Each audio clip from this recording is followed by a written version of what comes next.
We go to Sandra Raniero from the Venice region in Italy, and you're going to talk about the social, civil society empowerment. Your recommendations, please. Okay.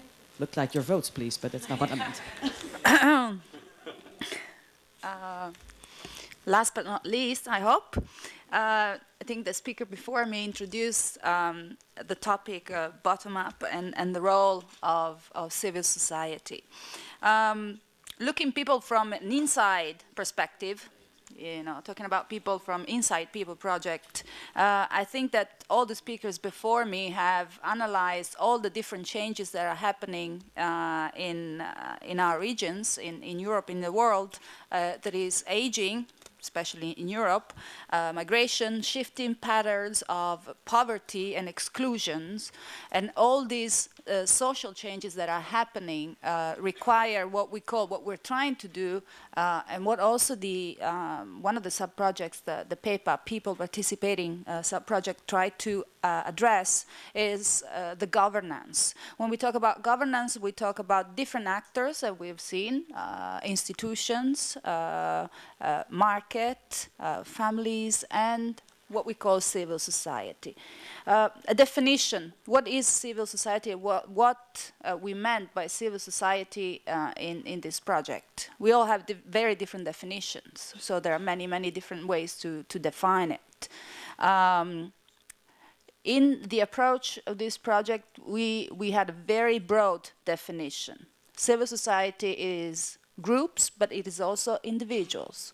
It's individual citizens, organized group, unorganized group, interest groups, third sector is civil society, okay, volunteer groups are civil society. So very broad spectrum of what civil society is. Just because we are in Europe, we are all different, we all have the very different definition. We didn't want to leave out some of what definitions are. Before going back to the recommendations, I want to look at the People project from the outside perspective. So we are approaching the end of 2011, and in terms of civil society, I would ask all of you, what are the main events that could define 2011 in terms of civil society? If anyone, anything that comes to your mind.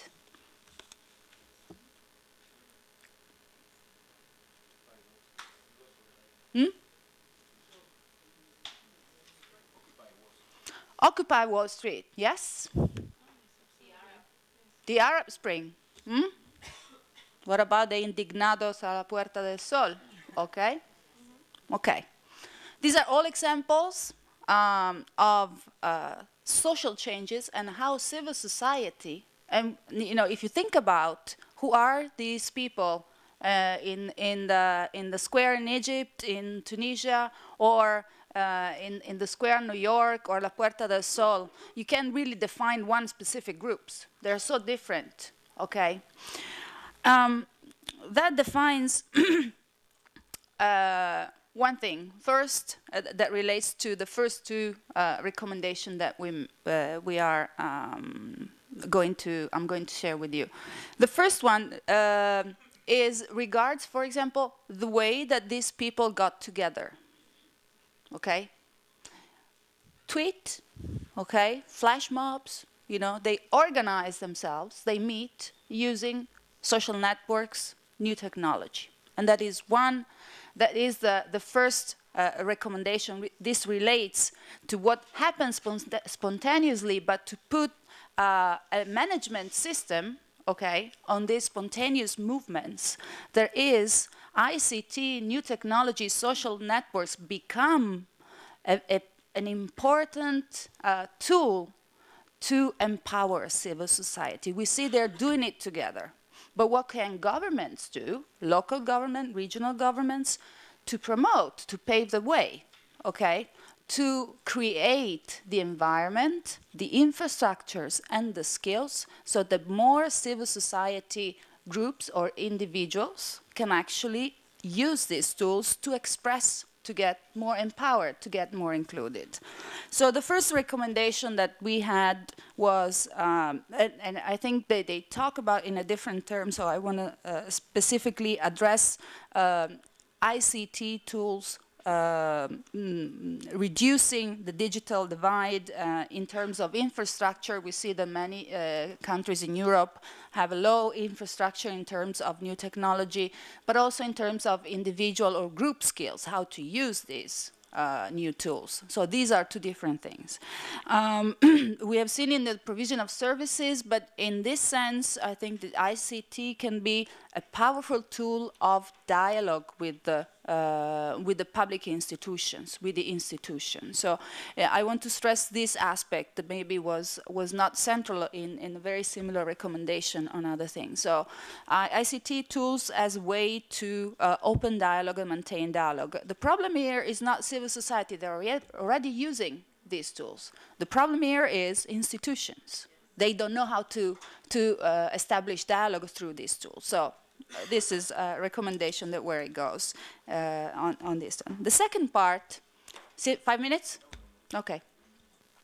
Second recommendation is about participatory processes. What we have seen Occupy Wall Street, the Indignados, okay, they have a say on what is going on, but nobody has listened to them. So we have come to this point, okay, where not only in Poland, but I think all around the world, the trust in the institutions, political institutions, economic, financial institutions is very low.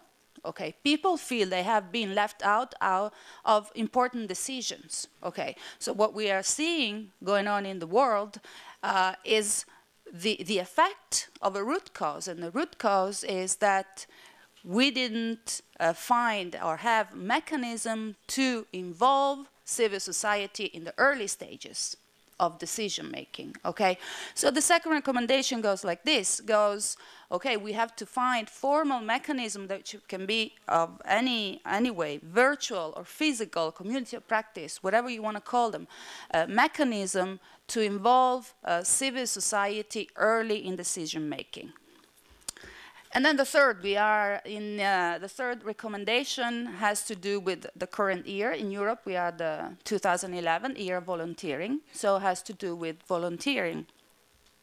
Volunteering has not only a social value, but also has an economic value. We have seen with tumbling welfare states getting weaker and weaker, how volunteer actually is compensating for services that are not any longer provided by our states.